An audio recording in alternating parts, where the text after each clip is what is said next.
Hello, and welcome to episode number 463 of the Nutrition Diva podcast.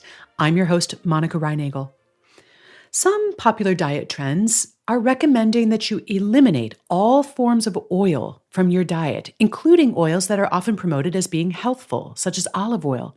So our question this week is an oil-free diet healthier? Our show received support this week from Squarespace.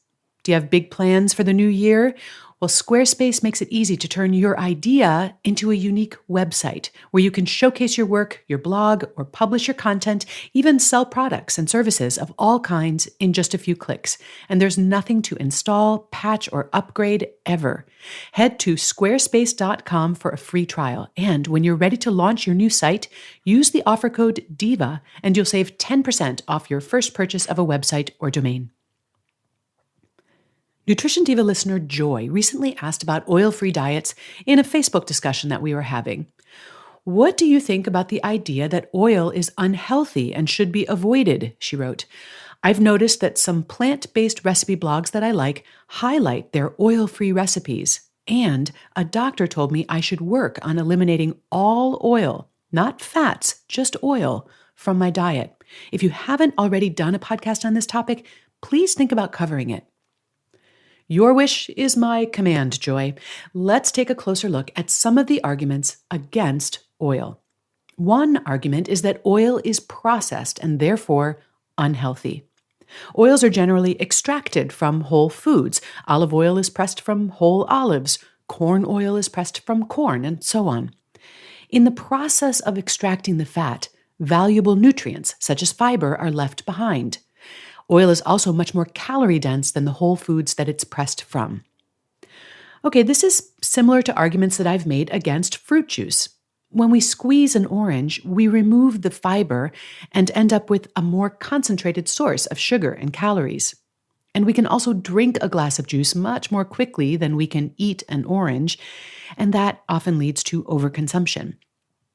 One big difference here is that no one's going to sit down and drink a glass of olive oil instead of eating a few olives. Olive oil is most commonly used to dress a salad or to roast some vegetables. Does adding oil to your salad add calories? You bet. Does it make those vegetables less nutritious?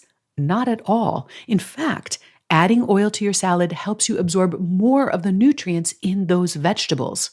And if it makes those vegetables more appealing and palatable so that you eat more of them and therefore less of other things, it's a win all the way around.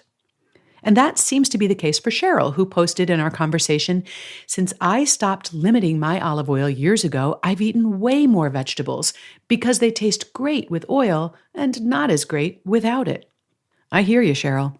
And as for the idea that valuable nutrients are being left behind, many of the most beneficial nutrients in olives, nuts, seeds, and avocados, such as the omega-3 fatty acids, the phytosterols, vitamin E, and polyphenols, these are all fat-soluble. These nutrients are not only present in the oil, but they're often in more concentrated amounts than you'd get from eating those whole foods.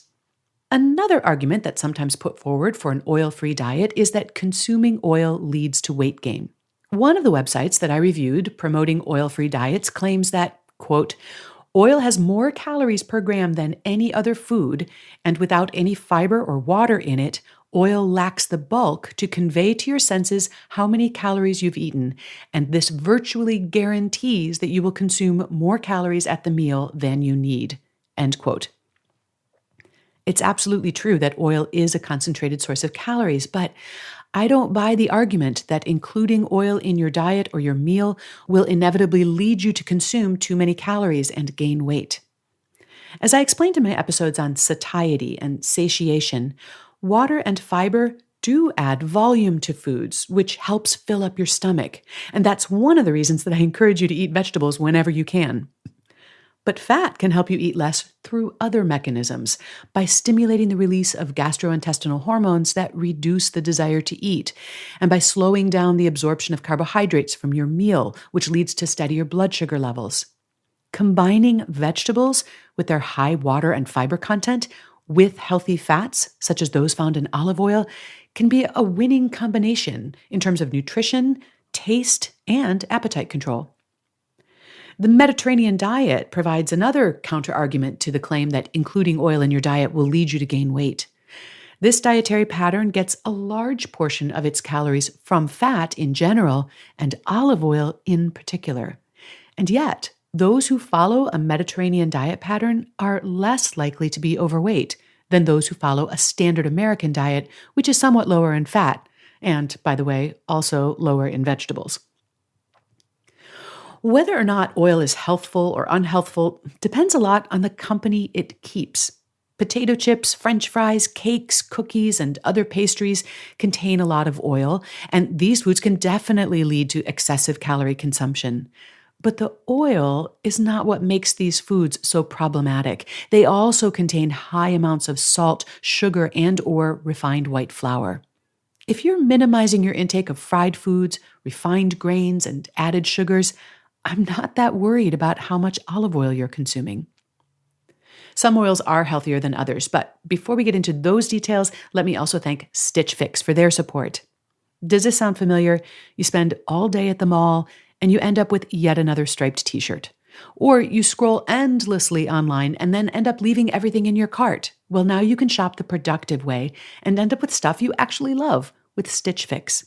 Whether you're looking to express your personal style, dress for the job you want, or just to try something new, Stitch Fix can style you on your time and at your budget. Just fill out your style profile online, and your stylist will send clothes, shoes, accessories picked just for you at your price point. Each Stitch Fix box contains 5 items you can try on at home, and you only pay for the items that you keep.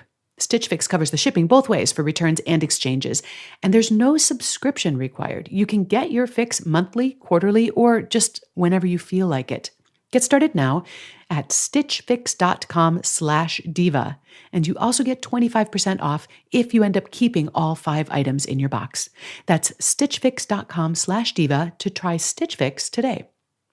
Although I don't think there's a good argument for eliminating all oil from your diet, I would agree that some oils are definitely healthier than others, and different oils offer different benefits. Olive and avocado oil, for example, are both high in heart-healthy monounsaturated fats and polyphenols. Coconut oil, on the other hand, is very stable at high temperatures, so it's a good choice for high heat cooking. Canola and walnut oil are both good sources of omega-3 fats. And one of the sillier arguments I saw against oils is that they, quote, lead to increased bleeding through thinning of the blood, end quote.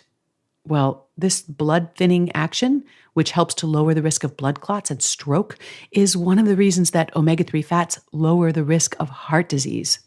Now, vegetable oils that are pressed from corn, soy, and sunflower seeds are perhaps the least healthful choices. These oils are very high in polyunsaturated fats, which can create harmful compounds when you heat them. And they're also quite high in omega-6 fats. And when we have too much omega-6 in our diet, it prevents those healthy omega-3s from doing their job. Because different oils offer different advantages, I use a variety of different oils. Olive oil is my primary cooking oil, but I do use coconut oil if I'm stir-frying at high temperatures.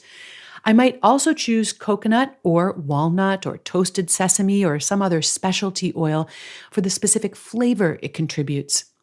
But at the other end of the spectrum, I also keep a bottle of canola oil around for those times when I need a very neutral flavor. I generally do not use corn, soy, or other vegetable oils. But what do you use in your kitchen? Or do you avoid oil entirely? I'd love to hear your thoughts on this. You can post them on the Nutrition Diva Facebook page or on our website, where you'll find a complete transcript of today's show, along with links to the research that I referenced and links to lots of previous Nutrition Diva podcasts on the various types of oils and their pros and cons. And that's all at nutritiondiva.quickanddirtytips.com. Thanks for listening. Have a great week.